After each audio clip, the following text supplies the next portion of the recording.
That's funny. How's it going, everyone? It is so great to see you all. Oh, that's really interesting.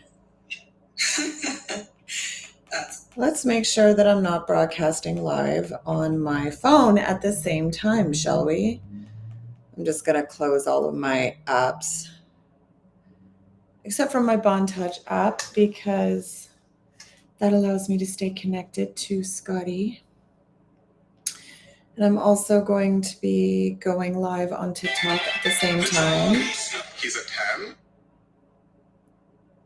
So let me quickly put that on my phone. There we go. Lovely. If you are joining me live, feel free to pop in and say hello.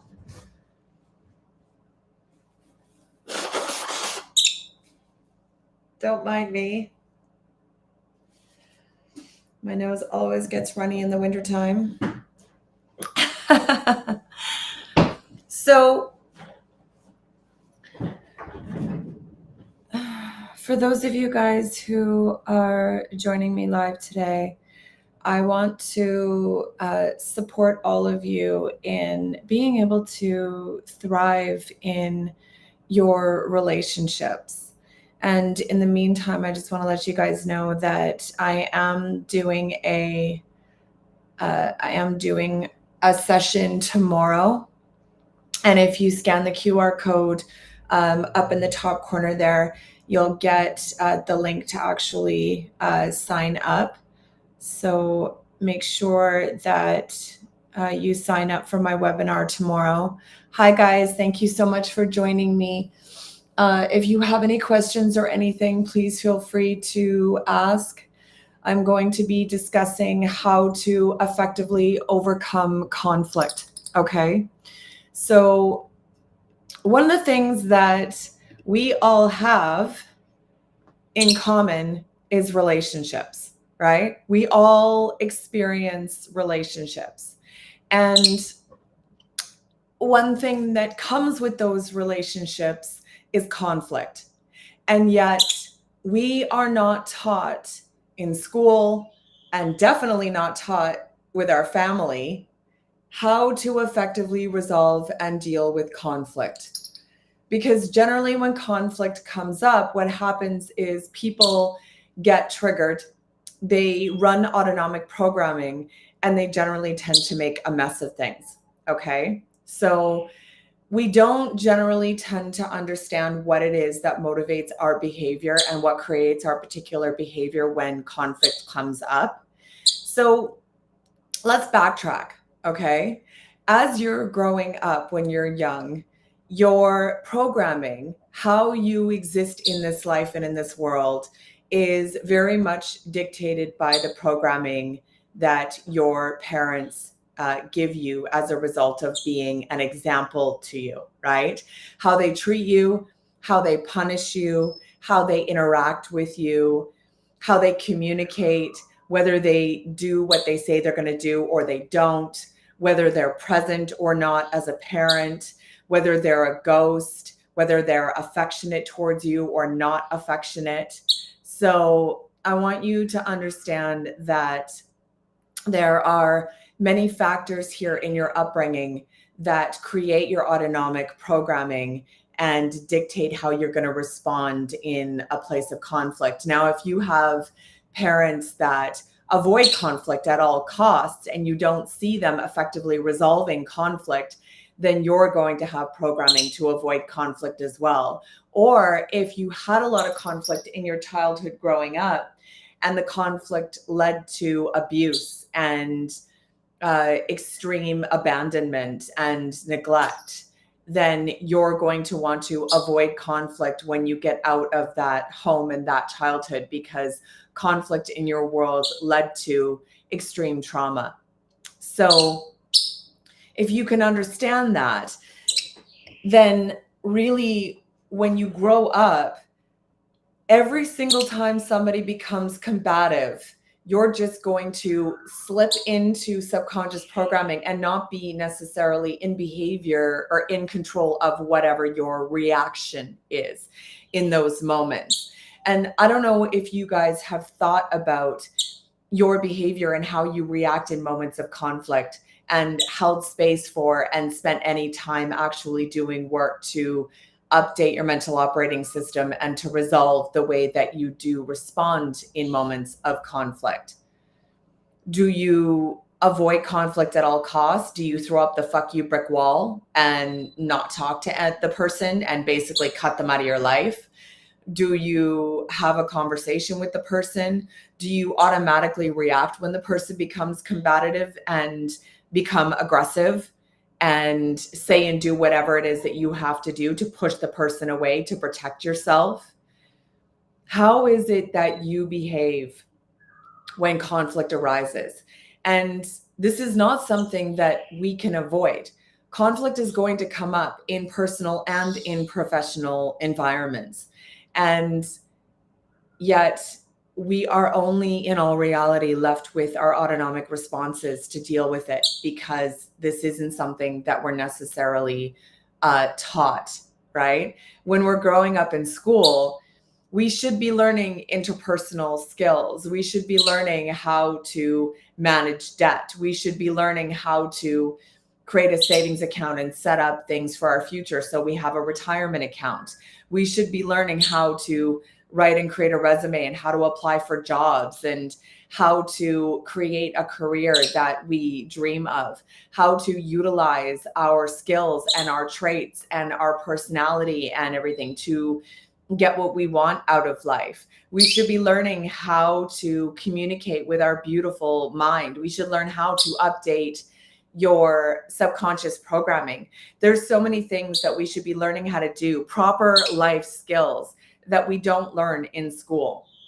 So what I want to do for you guys today is take a minute and talk to you about how you can actually develop really powerful skills that will help you to resolve conflict significantly easier and not avoid it, because conflict avoidance is sabotaging.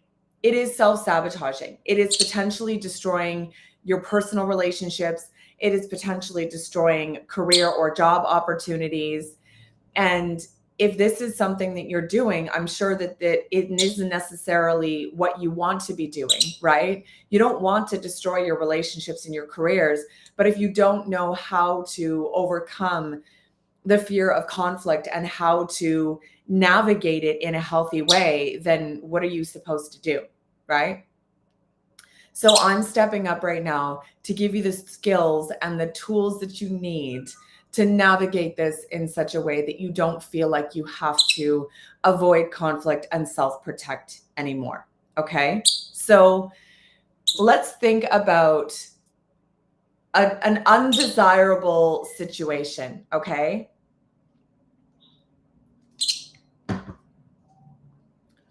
Let's say you're at home and you're with your partner and you've cooked an amazing meal, but it looks like a tornado ran through the kitchen and you made an absolutely massive mess. And your partner gets upset with you because they can't seem to figure out why it is that you can't clean up after yourself as you're cooking, and you can't, like leave the kitchen almost clean by the time you finish your meal. You have to make it look like some massive storm went through the kitchen. And it's not the way that your partner necessarily likes to cook. Your partner is a little bit more organized and likes to keep things clean, and it grates on them, right? Because you guys have different ways of functioning in the kitchen when you cook. So your partner goes to clean up the kitchen at the end of the meal because you cooked it, and it's their turn to clean because you guys balance things out by helping each other. And so your partner gets upset with you and is like, why is it that you have to create a storm scenario in the kitchen every single time you cook? Why can't you just put things away as you go? Put things in the dishwasher, wash things or whatever, so that when you're finished cooking at the end of your whole scenario, it's not like a big, huge, disgusting mess, right? And of course, if this is the way that you've always done things and you were on your own, and all of a sudden now the way that you're cooking is being picked at, you're going to potentially get upset. Now, in this scenario, when your partner comes up to you and gets upset with you about the storm scenario that you put in or that you created in the kitchen, how are you going to deal with this? How do you deal with it? Do you just leave the kitchen, leave the room, and not talk to them and give them the silent treatment until the next day? Do you get mad at them and get defensive and yell at them and tell them that they have no right to tell you how to cook? Do you sit down and have a conversation with them and ask them why they feel their way of doing things is better than yours?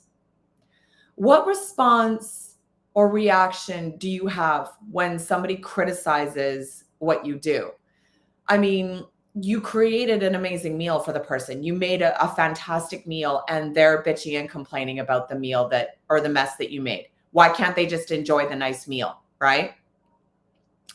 So all of that generally tends to be typical reactions to somebody's criticism, okay? Now, this person that is criticizing what it is that you're doing has particular programming and the things that they do to make themselves feel safe and secure. And to the person who is used to cleaning up after themselves and cleans up messes as they're cooking and wants it to be cleaner, probably has some programming around chaos and mess, making them feel insecure, okay? Now, the reactionary scenario is never something that we want to do. Reacting to somebody's initial behavior when they become combative is going to create a negative response. Hate and anger is going to perpetuate more hate and anger, right? So what you want to do is take a time out and stop and ask yourself, what is motivating this person's behavior? Why are they giving me this feedback? Where are they coming from? And how can I respond from a place of love? So if we take this to a very simplistic scenario where we have like a 2-year-old that's gone and made a mess with the toilet paper roll in the bathroom, how do we deal with a scenario like that? Most parents, if they've made a mess, what they do is they generally tend to go and get angry with the child for making a mess, and then they clean it up, right? Now, when you get mad at the child for unraveling the toilet paper roll and making a mess, what's going to happen is they're now being taught that, wait, is this for children only? No, it's not. They're taught that fun and curiosity is not safe, okay? And so this is what I'm talking about when I'm saying don't be reactionary. When the child unravels the toilet paper roll, what they're doing is asking themselves, what's going to happen when I unravel this toilet paper roll? They're being curious, right? Or they're just thinking it's going to be fun if I do this, right? So you're now punishing the motivator, which is curiosity and fun, which creates the program of being afraid of fun and curiosity. They develop a program saying that curiosity and fun aren't safe. So it's the same when you're in an adult conflict. If the partner that you have gets mad at you because you made a mess in the kitchen and they like things to be cleaner, there is a motivation for them in bringing that up, okay? They might be in a place, like I said, where they've got programming where is if things are a mess, it makes them feel like they're in chaos and it makes them not feel safe. And it's bringing up programming and it's triggering them. And so they're going to give you that feedback and criticize your cooking skills and your ability to keep the kitchen a mess because you're now triggering their safety programming. They're not feeling safe because the chaos is triggering them, right?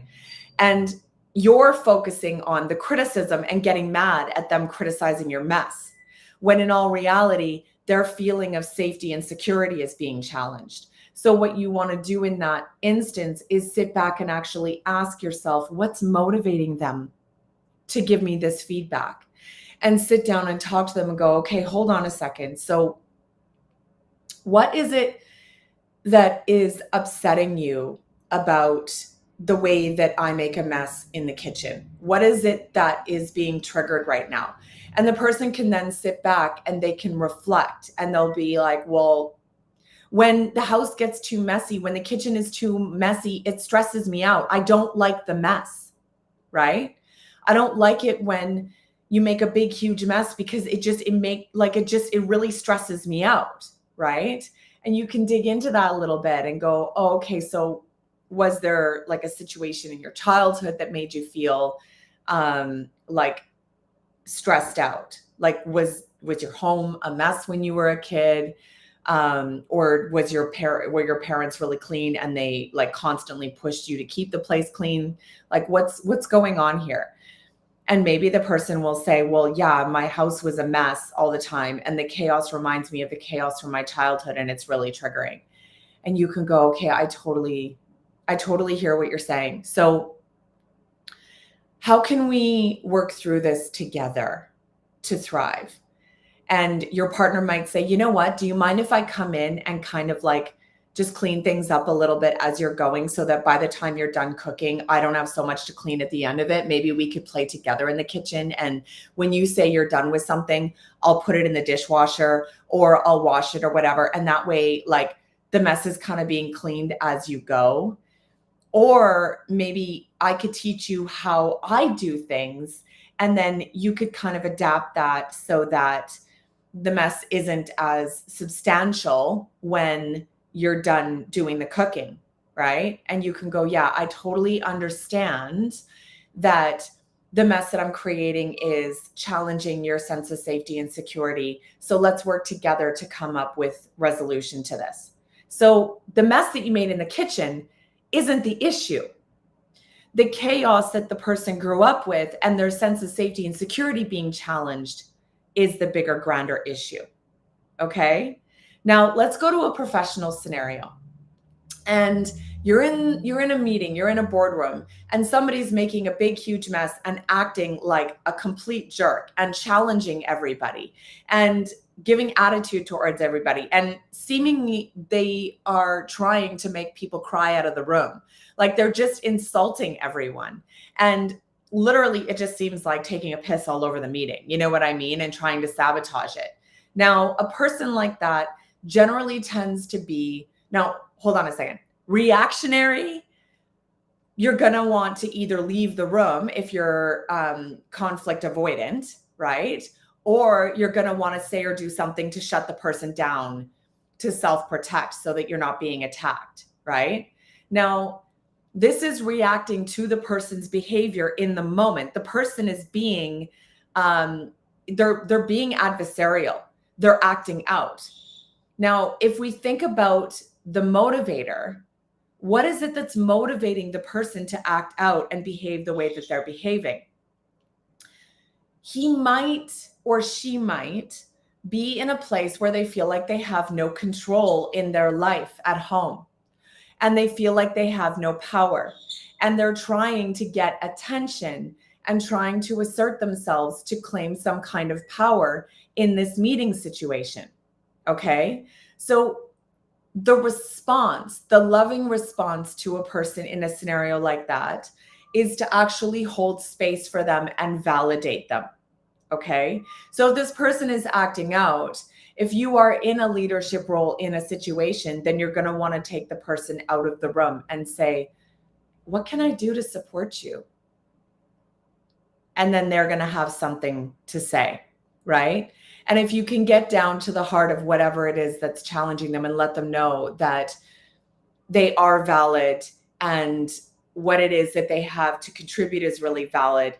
However, creating conflict in the room and picking on other people is not going to support the situation. You can invite the person back into the room, making them feel like they are an equal. Okay. So what I want you to understand is that one of the biggest mistakes that people make in conflict situations is they automatically react to the behavior, and the behavior, reacting to the behavior, is not going to create resolution. You want to learn how to respond to the motivator, how to step back and actually see what it is that is motivating the person and respond with love to the motivator. Okay. Now, generally, people are trying to seek love, seek acceptance, or they're trying to avoid rejection. Okay. It's one of the two. And in all reality, the deepest motivator is everybody wants love. But if they keep getting rejected and they keep feeling challenged and they're struggling to get love and acceptance, then they're going to be in a place where they're going to be self-protecting and they're going to be trying to avoid rejection. And they might be acting out. So the person's going to be acting out to try to seek acceptance, talking about what they have going on, trying to get you to tell them that they're a big deal. Or they're going to be acting out in a negative way and creating conflict to try to push you away, because when people get close, they get hurt, right? Everyone that is walking down these streets all over the world has programming, has been hurt, has been wounded, has mommy daddy issues. We all have mommy daddy issues, okay? And we are all seeking to belong. We are all seeking acceptance. We are all doing the best that we can to try to fit in, running programming that we don't understand. And if we can take a step back and actually truly see a person's motivator and respond with love instead of reacting from a place of hate and anger, it can very much change the way that we respond in all of our relationships.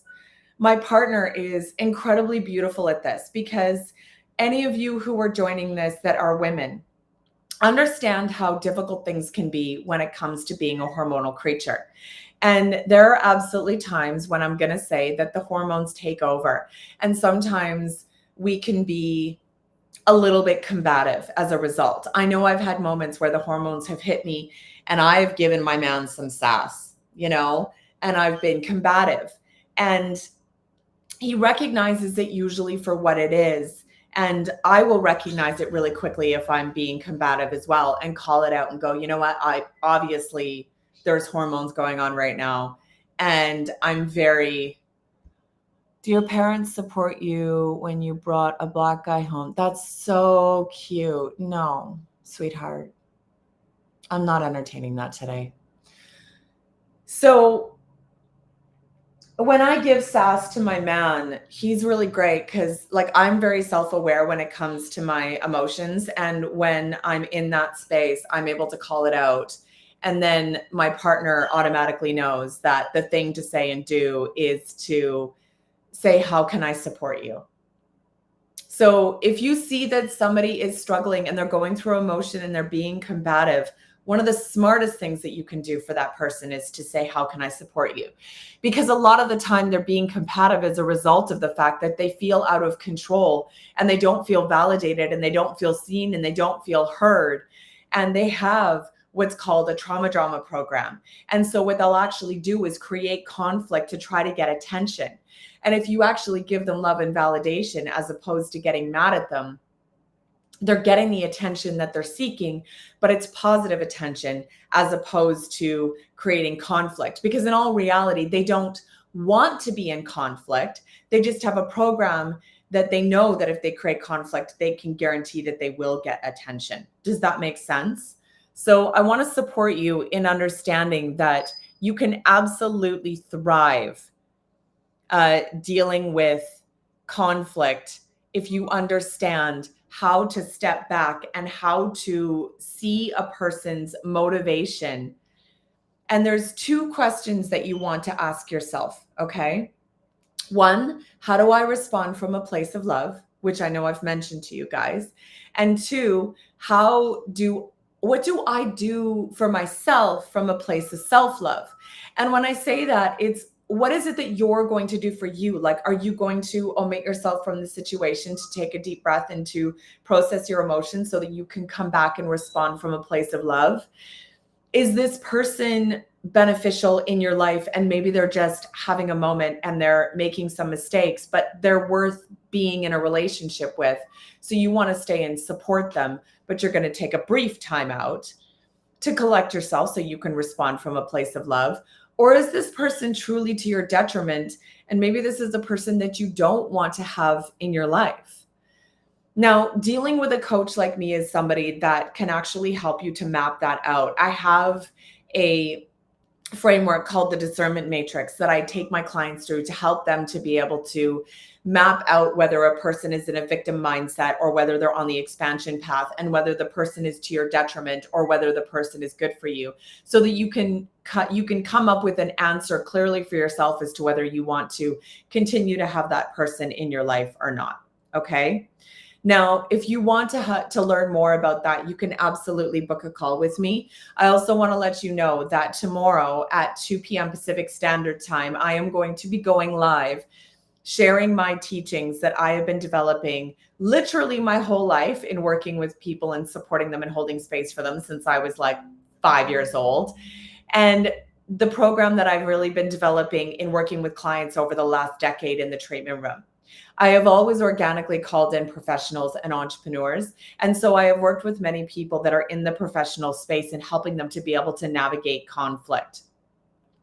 And one of the things that people struggle with more than anything else is being able to stand in their power and feel like they can be their true authentic self in their business or in their professional life.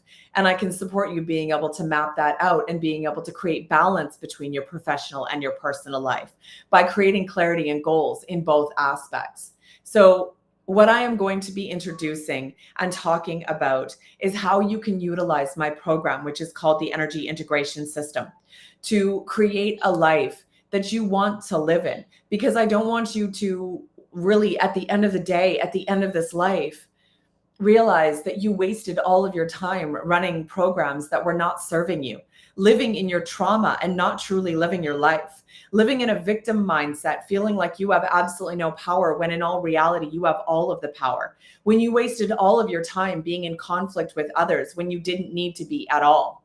When you were spending all of your time and energy focusing on success when you should have been focusing on the relationships, because success and money are things you can't take with you at the end of the day. But the beautiful memories that you create with people, with friends, with your loved ones, with your family, that is what you get to take with you. Your intellectual property, what you learn, you can take with you.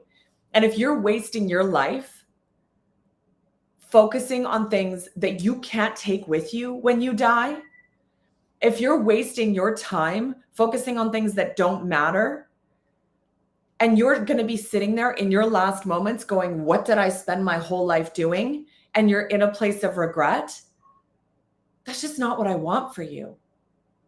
You can take advantage of this time right now, the end of the year, to sign yourself up in a program that will allow for you to be able to know that you're going to end 2024 not in the same space that you're in right now, ending 2023. Look at your life right now. Do you have a thriving career? Do you have happy, healthy relationships? Is your romantic relationship thriving, or do you have one?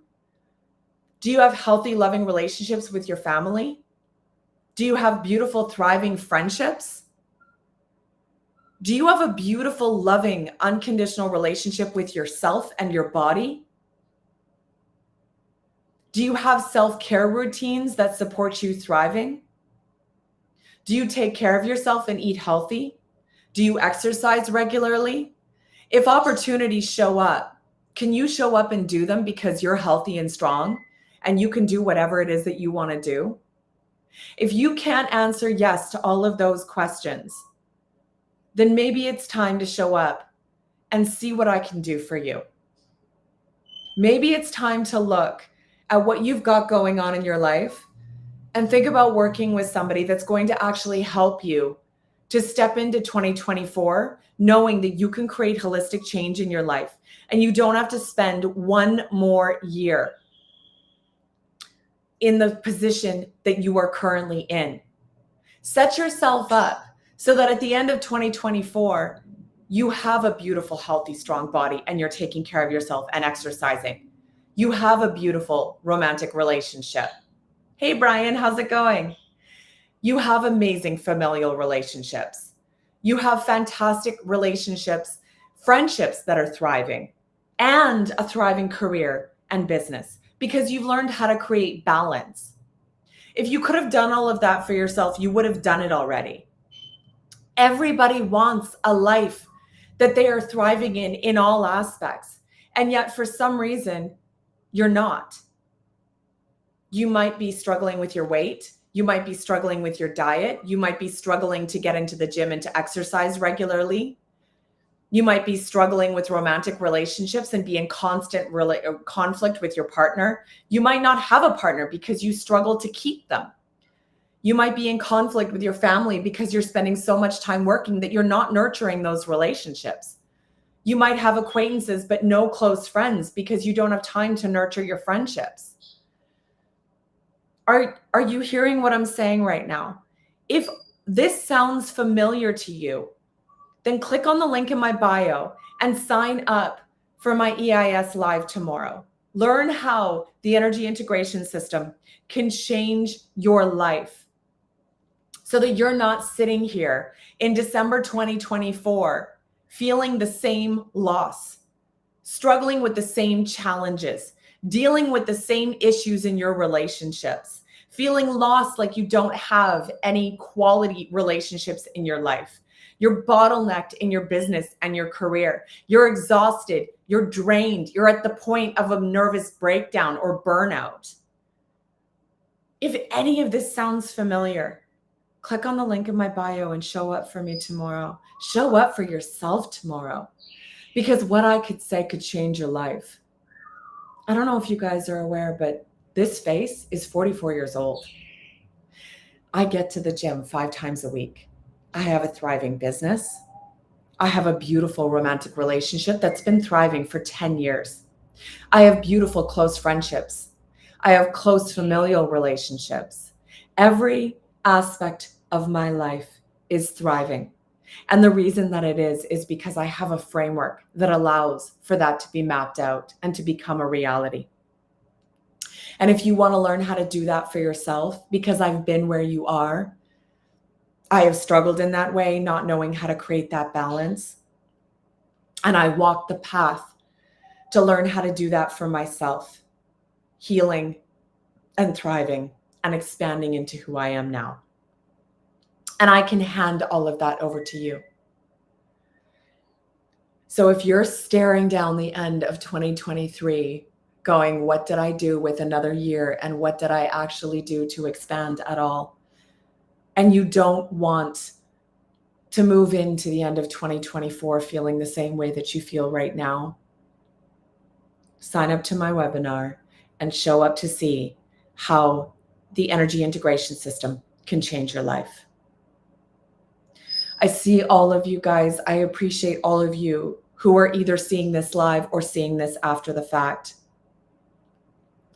And I really look forward to seeing each and every one of you tomorrow as I tell you all about the power of the energy integration system and how it can set you up for success in 2024. So all of you guys who are in my restream right now, you guys have the opportunity to scan the QR code to sign up. For all of you guys who are sitting in TikTok, just click on the link in my bio to register, okay? I love and appreciate all of you so much. And I will see all of you tomorrow. Mwah.